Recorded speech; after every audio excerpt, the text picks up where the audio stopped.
اس میں کوئی شک نہیں ہے جو کہ عیدوں سے ہمیں نجات ملے گی وہ ملعون ہے. اس میں کوئی شک نہیں ہے جو کہے کہ شریعت کے اعمال پر ہم اگر عمل کرتے ہیں تو ہمیں نجات ملے گی وہ ملعون ہے. بلکہ دوستو کانفیڈنٹ یہ بات ہے کہ یسوع پر ایمان لانے سے ہم نجات یافتہ ہوتے ہیں. یسوع پر ایمان لانے سے ہم نجات پاتے ہیں. ختنہ کرنے سے ہم نجات نہیں پاتے. اب مسئلہ کیا ہے؟ یہاں پر جب اس چیز کو دیکھا جاتا ہے تو خدا کی شریعت کو ہم نیچا کر دیتے ہیں, خدا کی شریعت کو ہم چھوٹا کر دیتے ہیں, خدا کی شریعت کو ہم ناکارہ سمجھنا شروع ہو جاتے ہیں. لیکن دوستو اسی آیت کو ذرا غور سے تو پڑھیں. یہاں لکھا کیا ہے کہ کچھ یہودیہ سے بعض لوگ رسول نہیں, بعض لوگ نبی نہیں, بعض لوگ خداوند کے چرواہے نہیں, بعض لوگ پترس پولوس لوکا نہیں, بعض لوگ, یہ بعض لوگ ہم میں بھی پائے جاتے ہیں. یہ بعض لوگ ہم میں بھی پائے جاتے ہیں جو کہتے ہیں بچوں کو بپتسمہ دو. یہ بعض لوگ ہم میں بھی پائے جاتے ہیں جو ٹوکری آگے کر کے کہتے ہیں چندہ لو. یہ بعض لوگ ہم میں بھی پائے جاتے ہیں جو کہتے ہیں پٹوں پہ ناچو. یہ بعض لوگ ہم میں بھی پائے جاتے ہیں جو ایسی ایسی حرکات کرتے ہیں جو بائبل میں نہیں ہے. یہ بعض لوگ ہم میں بھی پائے جاتے ہیں جو جسمانی روایات کو چرچز کے اندر رکھتے ہیں. یہ بعض لوگ ہم میں بھی پائے جاتے ہیں جو Valentine Day, Father's Day, Mother's Day cake لا کر اندر کاٹا جاتا ہے اور پھر کیا وہاں پر انجوائمنٹ ہوتی ہے. بعض لوگ وہ ہیں جو چرچز کے اندر گیت لگاتے ہیں. یہ بعض لوگ وہ ہیں جو چرچز کے اندر گیت لگا کے بلکہ اس کے ناچتے ہیں. اور یہ بعض لوگ وہ ہیں جو آج بھی چرچز کے اندر گانے گاتے ہیں. یہ ساری میری آنکھیں دیکھی ہوئی این شاہد ہوں میں, این گواہ ہوں میں, میری آئی وٹنس ہے یہ ساری چیزیں. میں نے سب آنکھوں سے دیکھا ہوا ہے دوستو. یہ بعض لوگ تب بھی تھے, یہ بعض لوگ آج بھی ہیں. خدا کی شریعت کو حقیر مت جانیے. یہ کچھ لوگوں کے اندر خبیث گھسا ہوا ہے. اور اس نے کیا کہا کہ ختنہ سے ہمیں نجات ملے گی. اور یہاں لفظ کیا استعمال کرتے ہیں؟ موسیٰ کی رسم. کیا یہ رسم موسیٰ کی تھی؟ بھائی آپ بتائیے, کیا ختنہ موسیٰ کی رسم تھی؟ تو باپ ابراہیم کو کہاں سے پھر ختنہ دیا گیا؟ دوستو یاد رکھیے گا, لفظ مار ڈالتے ہیں. انہوں نے توڑ مروڑ کے ہمارے سامنے کلام کو پیش کیا. 15ویں باب میں جو بعض لوگ آئے تھے انہوں نے توڑ مروڑ کر ہمارے سامنے کلام کو پیش کیا, مقدس موسیٰ کا نام لیا. تو یاد رکھیے گا شیطان ابلیس بھی یسوع کو کہتا ہے کہ تیری بابت لکھا ہے کہ تو اپنے تائیں نیچے گرا تاکہ فرشتے تیرے اپنے ہاتھوں پہ ٹھالے اور تیرے پیروں کو ٹھیس نہ لگے. تد پتھراں دے نل تیرے پیر ٹھیڈے کھاون گے, زبور 91. جب آپ کلام کو استعمال کریں گے, جب آپ کلام کو ہتھیار بنا لیں گے تو یاد رکھے دوستو آپ بھٹکنے کے پورے چانسز پہ ہیں. اور یہاں پر بھی ان لوگوں نے کلام کو ہتھیار بنایا. بعض لوگوں نے, رسولوں نے نہیں, چرواہوں نے نہیں, مقدسوں نے نہیں, خدا کے لوگوں نے نہیں, مبشروں نے نہیں, پاسٹرز نے نہیں, جو خدا کے لوگ ہیں انہوں نے اس چیز کو ہتھیار نہیں بنایا. یہ بعض لوگ ہیں جو یہودیہ سے آ کر کہنے لگے کہ موسیٰ کی رسم کے موافق اگر آپ نے ختنہ نہ کروایا تو آپ نجات یافتہ نہیں. یہ کفر کی تعلیم ہے.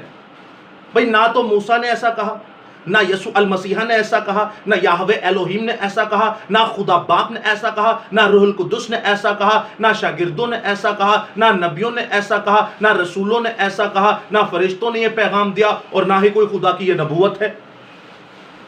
تو پھر تو اس کا مطلب صاف ہوا کہ خدا کی شریعت تو پاک ہے, خدا کی شریعت تو زندگی بخشتی ہے, خدا کی شریعت سے تو آپ اور میں زندہ ہیں. لیکن یہ جو کام ہے یہ بعض لوگوں میں شیطان گھسا ہوا تھا. یہاں اس آیت کو جب ہم سنتے ہیں تو دوستو ہم ختنہ کو اٹھا کے باہر پھینکتے ہیں. ہم ختنہ کو پتہ نہیں کیا چیز سمجھتے ہیں کہ ہون ساڑھے تے فرض نہیں. تو بھائی فرض تو تھا ہی نہیں. فرض کس نے کہا ہے؟ پیر دھونا فرض ہے کدی دھوتے نے؟ ہاں, جا کے قوموں کو بپتسمہ دو, یہ فرض ہے کبھی کیا ہے؟ ختنہ کے اوپر چڑھ جاتے ہیں ہتھوڑے لے کر, تو پتہ نہیں کیا کھوتے کوڑے لے کر, ختنہ نہیں کرانی ہے, ہمارے مذہب کا نہیں, یہ ہے وہ ہے. تو تم باپ ابراہیم کی نسل نہیں ہو, تمہارا باپ ابراہیم سے کوئی لینا دینا نہیں. ڈاکٹر کہے گا تو ختنہ کراؤ گے نا. پھر میں نے ایسے بڑے دیکھے ہیں جنہوں نے پھر کینسر ہویا ہوں. سمجھ آ رہی ہے نا آپ کو؟ ڈاکٹر کہے گا فوراً کراؤ گے تسی, تو پیو تہاڈا تانوں کیوں کہہ رہے, تھوڑا سوچو. ارے اس چیز کا اگر آپ کو روحانی کوئی فائدہ نظر نہیں آ رہا تو جسمانی ہی سوچ لو. جسمانی آپ کے فائدے کے لیے وہ بات کر رہا ہے. میں آپ سے نہیں کہتا ختنہ کرواؤ.